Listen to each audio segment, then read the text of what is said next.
Hello दोस्तों, स्वागत है आपका हमारे यूट्यूब। आज हम पढ़ेंगे विद्युत चुम्बकीय तरंगे एवं ध्वनि।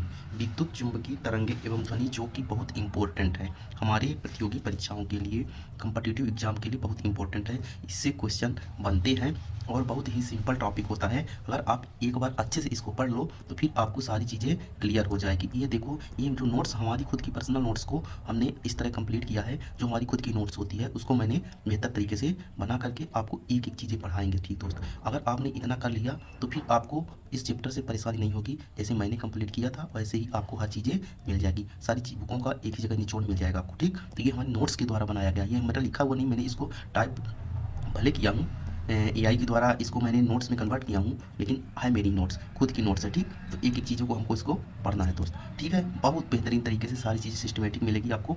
तो हम पढ़ेंगे विद्युत चुम्बकीय। देखो, हम ऐसे पढ़ेंगे जैसे हम कुछ नहीं जानते दोस्त। हम भी एक ऐसे एवरेज स्टूडेंट थे जिसको मुझे कुछ आइडिया नहीं था। हर चीज़ें मैंने सीखी है धीरे धीरे करके, एकदम बेसिक से। तो हमें भी पता नहीं होता विद्युत चुम्बकीय तरंगे क्या है। बस ये एक ऐसी तरंगें हैं जो हमें दिखाई तो नहीं देती हैं लेकिन होती हैं। तो वही ध्वनि भी एक प्रकार की तरंग है, इसलिए विद्युत तरंग के साथ हमको ध्वनि को भी पढ़ना होता है। ठीक, तो हम विद्युत चुम्बकीय तरंगे और ध्वनि दो तरंगे हैं। विद्युत चुम्बकीय तरंगे अलग होती हैं, मैं आगे पढ़ेंगे। ठीक, तो हम शुरू करते हैं। ठीक, पहला देखो यहाँ पर तरंग क्या होता है। तरंग, तरंग देखो, तरंग यानी वेव। वेव क्या होता है? तरंग का अर्थ है लहर या कंपन। हमने देखा लहर या कंपन, हम जानते हैं कि किसी वस्तु में खट मारो तो कंपन होगा वस्तु में, या कि किसी समुद्र में या शांत जल में कोई पत्थर फेंकोगे तो उसमें लहर उत्पन्न होगी। वो लहर ही, वो कंपन ही तरंग है। बस इतना हमने जाना कि बस हमको उसी को, जब भी हमें तरंग या लहर तरंग का नाम आएगा तो हम सीधे लहर समुद्र का या तालाब का जो है शांत जल देखेंगे और उसमें पत्थर मारते हुए देखेंगे। यही पत्थर मारेंगे तो वो हिलने लगेगा, वही हमारा तरंग है। कंपन होगा किसी भी वस्तु में, वही हमारी तरंग है। बस हमारा इतना जानना है तरंग। ठीक, तरंग क्या है? तरंग एक प्रकार की ऊर्जा होती है जो वस्तु की कणों को हिलाकर में गति पैदा कर देती है। मतलब वस्तुओं के, जैसे तालाब, पत्थर, तालाब शांत था, मैंने एक पत्थर में कहा तो तालाब के जो पानी के कण हैं वो आपस में क्या हो, हिलने लगे, उनमें गति पैदा हो गई और गति पैदा हुई तो उसमें तरंग उत्पन्न हो गई। ठीक, जब कोई तरंग किसी माध्यम में यात्रा करती है तो माध्यम के कण एक स्थान से दूसरे स्थान पर विस्थापित नहीं होते। देखो हमने कहा कण विस्थापित नहीं होती, इसका अर्थ है कि हमने पत्थर में कहा, मैंने पत्थर फेंक दिया तो ऐसा लग रहा है कि लहरें जा रही हैं ऐसे ऐसे, लेकिन लहरें ऊपर नीचे एक ही जगह होती हैं। वो हमको ऐसा प्रतीत हो रहा है कि लहरें जा रही है। ठीक, तो कण जो है एक स्थान से दूसरे स्थान तक जाते नहीं हैं, वो अपने स्थान पर कंपन करते हैं। या तो लंबवत करेंगे, या तो लंबवत करेंगे या क्षैतिज करेंगे, बस, बाकी जाएंगे नहीं। ठीक, ये चीज़ें ध्यान में रखना है। तरंग जो है गति के दौरान केवल ऊर्जा का स्थानांतरण होता है। मतलब ऊर्जा एक दूसरे से, एक कण से दूसरे कण में, ये कण हिला तो अगले वाले कण को ऊर्जा दिया, अगला कण हिला अगले वाले में, मतलब कण एक जगह से दूसरी जगह नहीं जाते। बस उनमें क्या होता है कि ऊर्जा का आदान प्रदान होता है। बस इतनी सारी चीज़ें हमको इसलिए जानना, ये सारी बेसिक चीज़ें, इनको हम एक एक चीज़ को समझना है। जब हम एक एक चीज़ को समझेंगे तो फिर क्वेश्चन बहुत आसानी से हो जाते हैं। तो हमारा कॉन्सेप्ट कैसे क्लियर करना है वो चीज़ें हम देख रहे हैं ना। तो हमने पता चल गया कि लहर, हम दो चीज़ हमको पता है, एक तो स्प्रिंग देखे हैं, स्प्रिंग जो दबती है, और एक तालाब का जल देखे। इन और एक रस्सी देखो, ऐसे रस्सी चलाओ तो ऐसे ऐसे ऐसे होती है रस्सी। बस हमको इतना चीज़ जानना, उसके बाद हमारा सारा चीज़ें तरंग से क्लियर हो जाएगा। ठीक, तरंग कितनी प्रकार की होती है? तरंग दो प्रकार की होती है दोस्त। धीमा याद रखना, पहला क्वेश्चन, तरंग कितनी प्रकार की? दो, विद्युत चुम्बकीय तरंगे और यांत्रिक तरंगे। विद्युत चुम्बकीय तरंगे और यांत्रिक तरंगे, बहुत शांत से पढ़ना, बहुत समझ के पढ़ना है, फिर हमारा डाउट नहीं रह जाएगा। तो विद्युत चुम्बकीय तरंगे एक होती है, एक यांत्रिक तरंगे होंगी। दो तरह की तरंगे क्यों हुई? क्योंकि इसमें कुछ अंतर होता होगा, कुछ तो तरंगे होती हैं, कुछ ऐसी अलग अलग होंगी, इसलिए दो तरह बांट दिया गया। हमें पता था एक ही तरंगे, लेकिन कुछ तरंगों का व्यवहार अलग था, कुछ का अलग था, तो उनको वैज्ञानिक ने क्या किया कि दो जगह विभाजित कर दिया कि चलो आधी तरंगे जो इस तरह का व्यवहार करेंगी तो ये विद्युत चुम्बकीय तरंगे, जो इधर का व्यवहार करेंगे वो यांत्रिक तरंगे हो जाएंगे। ठीक, यांत्रिक तरंगों में भी दो प्रकार की है, अनुप्रस्थ तरंगे और अनुप्रतः तरंगे। इनको हम ट्रिक भी बताएंगे, क्या अनुप्रस्थ तरंगे होती है, क्या अनुप्रतः तरंगे होती है। उससे पहले हम विद्युत चुम्बकीय तरंगे क्या होती है इसको देखें। देखो, विद्युत चुम्बकीय तरंगे वो होती है जो ठोस, द्रव, गैस, निर्वात में गमन कर सकती है। मतलब किसी भी माध्यम से उससे कोई फर्क नहीं पड़ता, ठोस भी हो, द्रव भी हो, गैस भी हो, और कोई माध्यम ना भी हो, निर्वात हो जिसमें हवा ही ना हो, वहाँ भी ये चल जाती हैं उनको। अर्थात इनके लिए माध्यम जरूरी नहीं है कि माध्यम हो कोई जल, पानी, निर्वात, गैस, कोई ज़रूरत नहीं है। इनको कहीं भी छोड़ दोगे, कहीं भी ये चली जाती है विद्युत चुम्बकीय तरंगे। ठीक, यही अंतर हो जाता है यांत्रिक तरंगे और विद्युत चुम्बकीय तरंगों में कि विद्युत चुम्बकीय तरंगों को माध्यम की आवश्यकता नहीं होती, वो कहीं भी चली जाएंगी, लेकिन यांत्रिक तरंगों को माध्यम की आवश्यकता होगी। ठीक, विद्युत चुम्बकीय तरंगे फोटान की बनी होती है। काहे की फोटान की? क्या है फोटान? प्रकाश के छोटे छोटे कण। प्रकाश को वैज्ञानिक ने क्या बोला था कि प्रकाश दो तरह का व्यवहार करता है। हमने देखा था जब प्रकाश चैप्टर पढ़ता कि प्रकाश दो तरह के व्यवहार करता है। कैसा? एक कण की भांति व्यवहार करता है और तरंग की भांति। इसीलिए प्रकाश की दोहरी प्रकृति हमने पढ़ा था कि कभी प्रकाश कण की तरह व्यवहार करता है, कभी तरंग की व्यवहार। तो जो प्रकाश की जो विद्युत चुंबकीय तरंगें होती है, वही प्रकाश के छोटे छोटे कणों को क्या नाम दिया गया? फोटॉन। तो यही कहा गया विद्युत चुंबकीय तरंगें जो होती हैं फोटॉन की बनी होती है। इसको भी ध्यान रखना है हमको दोस्त। ये विद्युत चुंबकीय तरंगें ये विद्युत एवं चुंबकीय तरंग से बनी होती है। जैसे नाम ही इनका है विद्युत चुंबकीय तरंग, मतलब विद्युत भी है इसमें, चुंबकत्व भी है। विद्युत भी है, चुंबकत्व भी है, इसीलिए इनका नाम हुआ विद्युत चुंबकीय तरंगे।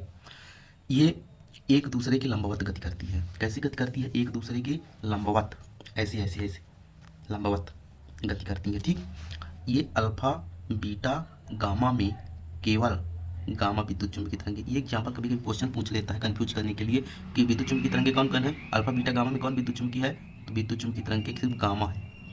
एक्स रे किरणें, तो गामा, ये अल्फा बीटा गामा हमको याद है, लेकिन ये अल्फा बीटा विद्युत तरंगे नहीं, ये सिर्फ गामा विद्युत चुंबकीय तरंगे हैं। जब विद्युत चुंबकीय तरंगों का प्रकार देखेंगे ना, तो उसमें पढ़ेंगे गामा किरणें, एक्स किरणें, अवरक्त किरणें, तो उसमें अल्फा बीटा भी दे देता है कभी कभी कंफ्यूज करने के लिए। ध्यान रखना कि गामा विद्युत चुंबकीय तरंग है, अल्फा बीटा नहीं है। ये क्वेश्चन इसलिए लिखा गया था। विद्युत चुंबकीय तरंगे गामा, एक्स, पराबैंगनी, अवरक्त, सूक्ष्म तरंगे, रेडियो तरंगे। देखो हमने पढ़ा ना, ये विद्युत चुंबकीय तरंगे हैं।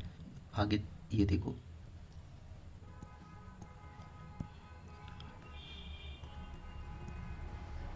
यहाँ देखते हैं कि विद्युत चुंबकीय तरंगे कौन सी हैं? गामा किरणें, एक्स किरणें, पराबैंगनी किरणें, अवरक्त किरणें, दृश्य प्रकाश, सूक्ष्म तरंगे और रेडियो तरंगे। इतनी तरह की ये इतनी प्रकार की विद्युत चुंबकीय तरंगे हैं, बाकी विद्युत चुंबकीय तरंगे नहीं है। 1 2 3 4 5 6 7, तो विद्युत चुंबकीय तरंगे कितनी है? 7, याद रखना है। और यही फिर अब इन्हीं के बारे में हमको पढ़ना है। सभी विद्युत चुंबकीय तरंगे अनुप्रस्थ तरंगे होती हैं। ध्यान रखना, सभी विद्युत चुंबकीय तरंगे अनुप्रस्थ तरंगे होती हैं। अर्थात कण कैसा करेगा? अनुप्रस्थ। कण दिशा की क्या करेगा? लंबवत करेगा। अब अगर अनुप्रस्थ है तो कैसे हमको याद रखना है कि यह लंबवत गति करेगी कि क्षैतिज करेगी? या संचरण की दिशा। देखो अनुदैर्ध्य, अनुदैर्ध्य में हमको देखो द आ रहा है, आपको द आ रहा है। द से याद रखना कि जो तरंगे अनुदैर्ध्य होंगी, द यानी दिशा में गति करेंगी। कण की दिशा कैसी होगी? उन्हीं कणों की दिशा कैसी होगी? तरंग संचरण की ही दिशा में उसकी दिशा होगी। तो दिशा कैसी होगी? तरंग संचरण की ही दिशा में। और तो ये दिशा में है तो ये ऑलरेडी लंबवत हो जाएगी। ठीक ठीक से इस तरह हमने देखा।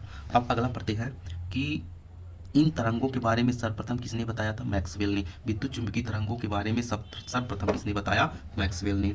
इन सभी तरंगों की चाल प्रकाश की चाल के बराबर होगी। जितनी तरंगें हमने की अल्फा गामा की, एक्स, पराबैंगनी, अवरक्त, इनकी जो चाल है प्रकाश की किरणों की प्रकाश की चाल के बराबर होता है। ठीक, तो आशा करते हैं इतना आप अच्छे समझे होंगे, एक एक चीज़ें समझे होंगे, एक एक अच्छी चीज़ें समझ जाएंगे, तब फिर आपको कोई दिक्कत होने वाली नहीं है। ठीक, अब अगला देखते हैं। अगला, अब हम सभी किरणों को हम देखते हैं कि कैसी किरणें होती हैं।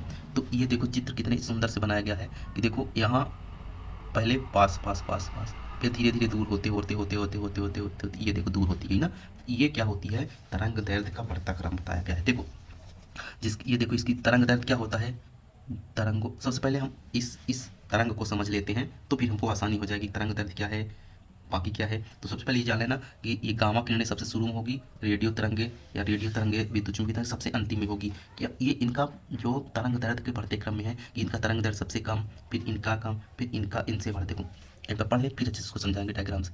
तरंग दैर्ध्य माध्यम में चाल विवर्तन बढ़ती जाती है। तरंग दैर्ध्य माध्यम में चाल और विवर्तन बढ़ती जाती है। क्या ऐसे जाते हैं तो बढ़ती जाती है। ये एकदम सीधा लिखा गया है कि तरंग दैर्ध्य माध्यम में जो चाल होती है और विवर्तन बढ़ता जाता है इधर जाने पर, इधर जाने पर। ठीक, आवृत्ति ऊर्जा प्रकीर्णन और अपवर्तन घटता जाता है इधर जाने पर। ठीक, सर्वाधिक तरंग दैर्ध्य किसकी होती है? रेडियो तरंग की। देखो तरंग दैर्ध्य मतलब कितनी दूर इसका जो कितनी दूरी में इनका मूर्ति है वो उसका तरंग दैर्ध्य होता है। एग्जाम्पल में समझाते हैं। ठीक है, सर्वाधिक आवृत्ति किसकी होगी? जिसका तरंग दैर्ध्य और आवृत्ति आपस में अपोजिट होते हैं, तो तरंग दैर्ध्य ज़्यादा तो आवृत्ति ऑलरेडी इसकी कम है। आवृत्ति कम मतलब उसकी जो क्षमता है, अभी एग्जाम्पल पढ़ेंगे तो फिर बढ़िया बताते हैं। तरंग दैर्ध्य की आवृत्ति बढ़ती जाती है। अवरक्त तरंग की तरंग दैर्ध्य छोटी होती है रेडियो तरंग से। देखो अवरक्त तरंग यहाँ पर है, रेडियो यहाँ पर है, तो यहाँ पर देखो ये तरंग दैर्ध्य छोटी होगी, यहाँ पर इसकी बड़ी है। एग्जाम्पल समझते हैं तब समझ में आएगा। ठीक, देखो देखो ये है, ये हमारा क्या था? तालाब था या कोई भी पानी का क्षेत्र जो शांत था। तो शांत था तो पानी कैसा था? ये देखो एकदम ऐसे शांत था, तो एकदम तालाब ऐसे था, एकदम बराबर था। शांत में क्या हुआ? तरंगे नहीं थी। ये देखो जब तरंगे नहीं थी शांत में तो ऐसा था। हमने एक पत्थर फेंका तो क्या हुआ, ये देखो ऐसे ऐसे पानी हो गया ना, देखो ये देखो ऐसे ऐसे पानी हुआ ना, ये ये ये यही तरंग है। अब इसमें देखो क्या हुआ, एक ये सतह कैसी थी, ये सतह बराबर थी, ये देखो पहले कैसी सतह थी, बराबर एकदम शांत थी। पत्थर फेंका, हलचल मच गई, हलचल मचा तो ऐसे हुआ ना, ऐसे ऐसे ऐसे ऐसे ऐसे ऐसे हुआ ना। तो अब देखो पहले यहाँ पर सतह देखो, यहाँ पर सतह एकदम बराबर थी, जब हलचल हुआ तो यहाँ नीचे आया, यहाँ पानी नीचे आया, और जो नीचे स्थान हुआ उसको क्या कहते हैं, गर्त।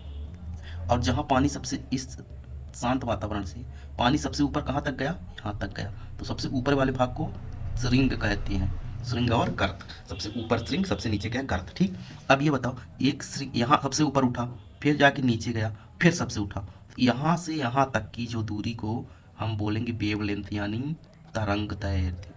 अब आशा करते हैं कि आपको समझ में आया तरंग दैर्ध्य किसको कहेंगे, कि दो श्रृंगों के बीच की दूरी, ये देखो श्रृंग या दो गर्तों के बीच की दूरी दोनों बराबर होंगी, तो इस लंबाई को क्या बोलते हैं, तरंग दैर्ध्य।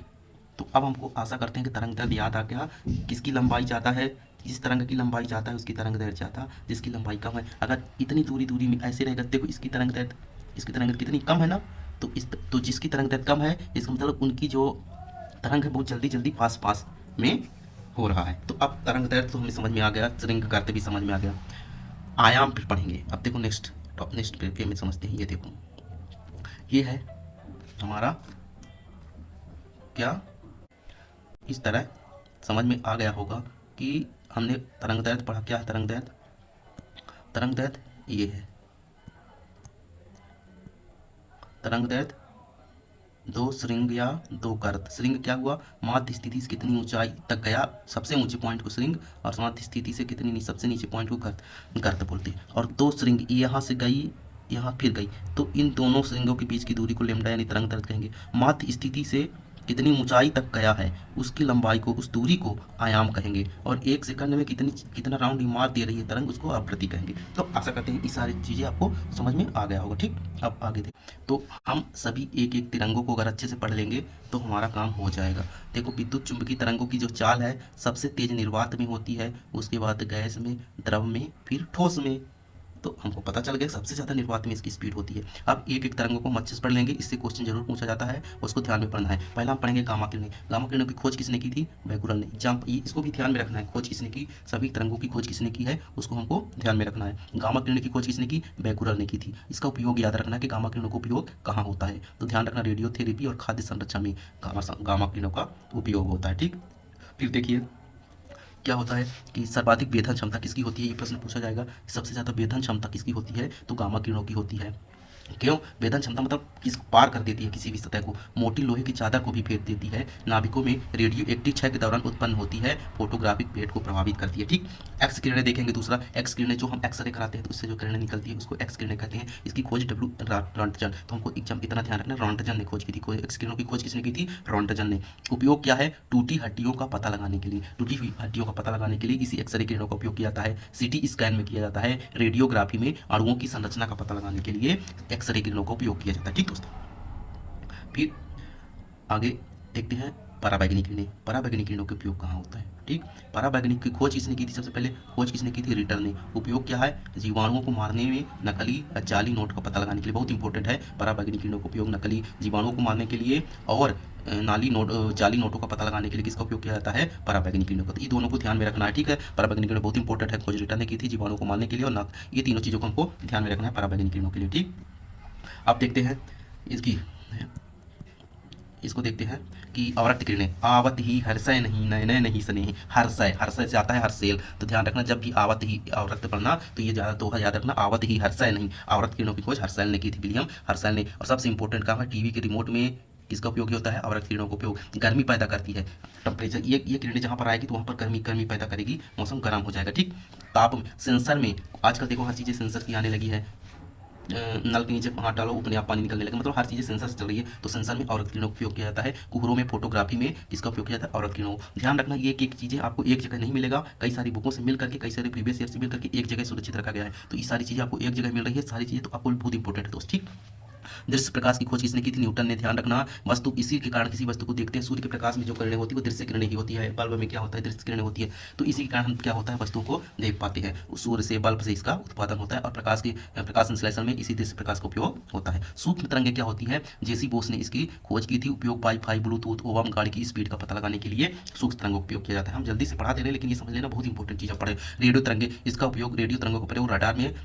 वस्तुओं की स्थिति या उपस्थिति ज्ञात करने के लिए किया जाता है। देखो, पराबैंगनी किरणों में ऊर्जा किसकी अपेक्षा अधिक होती है? तो अवरक्त किरणों की अपेक्षा ज़्यादा होती है ऊर्जा। ठीक, फिर हम यांत्रिक तरंगे पढ़ेंगे। ठीक, तो आज हम सिर्फ विद्युत चुंबकीय तरंगों को एक तरह बेहतरीन से पढ़े हैं। सबसे ज़्यादा क्वेश्चन पूछा जाता है कहीं का विद्युत चुंबकीय तरंगों में, तो इसका पूछा जाता है। ठीक, देखो किसका, इसका पूछा जाता है। ये डायग्राम आप याद रखना, इससे सारे क्वेश्चन आपको अगर नए बनेंगे तो इससे बनेंगे। एक रेखा में आपको याद रखना है कि गामा किरणें, फिर एक्स किरणें, फिर पराबैंगनी किरणें। गामा किरणें, एक्स किरणें पहले, बीच में दृश्य प्रकाश होता है और असुर से याद रखना, अवरक्त, सूक्ष्म और रेडियो। और इधर गाय एक्स पर गामा एक्सरे पराबैंगनी किरणें। ठीक, याद रखोगे, 2-3 बार पढ़ोगे तो याद हो जाएगा। गामा एक्सरे पराबैंगनी, असुर, अवरक्त, सूक्ष्म और रेडियो।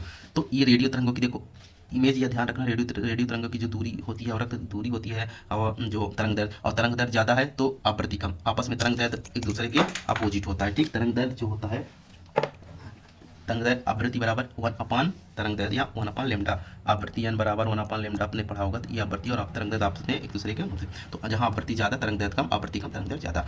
और विवर्तन बढ़ता जाता है, ऐसे जाएंगे तो चाल माध्यम में बढ़ती जाती है। ये चीज़ों को हमको ध्यान रखना, तरंग की आवृत्ति बढ़ती है तो तरंग दैर्ध्य घटता है, ये चीज़ें पढ़ लिया। तरंग दैर्ध्य की छोटी होती है रेडियो तरंग से, और की अपने समझो इसकी बाद में है तो इसके पहले होगी। इतनी चीज़ें अगर हम अच्छे से पढ़ लिए तो हमारा विद्युत चुंबकीय तरंग अच्छे से कंप्लीट हो गया है। फिर हम ध्वनि पढ़ेंगे अलग से। ध्वनि में बहुत सारे इंपॉर्टेंट क्वेश्चन बनते हैं। एक चीज़ अगर अच्छे से पढ़ दोगे दोस्त, ध्वनि से आप पूरी तरह से स्पीकर हो जाना, एक क्वेश्चन आप सॉल्व करो। ठीक दोस्त, थैंक यू। नेक्स्ट वीडियो पे